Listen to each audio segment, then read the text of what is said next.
তুই মাথাটা ঠান্ডা কইরা তুই এনে থাইন দে তোর এক সপ্তাহের ভিতরে ভালো জায়গাতে কান্না বিয়া করার মতো মাও ভালো থাকবো মাইও ভালো থাকবো অতর্পুষ্টি ভালো থাকবো এরকম জল আপনি থাকবো না তুই চিন্তা করতে তুই এনে সই দে।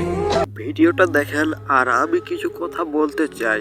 আসলে ডিভোর্স হয় কেন? দেশে এখন 95% মানুষই প্রেম করে আর তাদের মাঝেই পূর্ণতা পায় 5%, বাকিগুলো হলো টাইম পাস। হ্যাঁ, এটাই বাস্তব। আর এই 5% পূর্ণতার মাঝে আবার 2% ডিভোর্স হয়ে যায়। আচ্ছা, ডিভোর্স হয় কেন?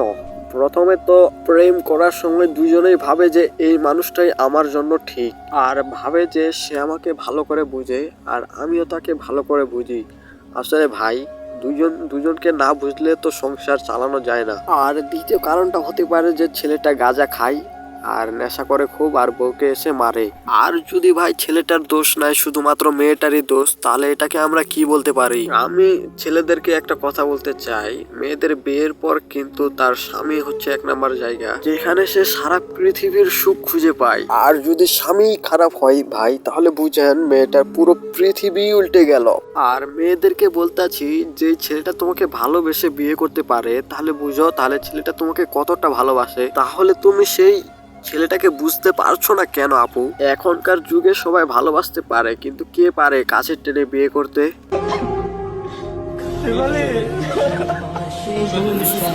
যাই হোক, আমাদের ডিভোর্স আটকাতে করণীয় কি?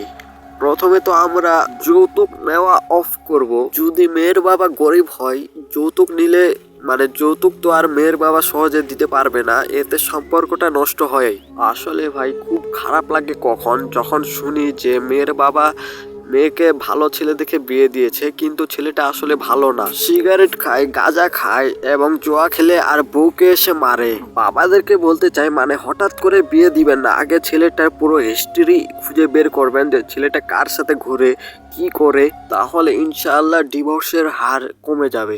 আচ্ছা, ডিভোর্স দিবে ঠিক আছে, কিন্তু অনেকে আছে বাচ্চা নেওয়ার পর ডিভোর্স দেয়। হ্যাঁ, এখানে কথাটা সত্য। মায়ের দ্বিতীয় বিয়ে, মা স্বামী পেল, বাবা নতুন বউ পেল, মাঝখানে হেরে গেল সন্তান। ভাই রে ভাই, সন্তানটা কি অন্য কারো ছিল?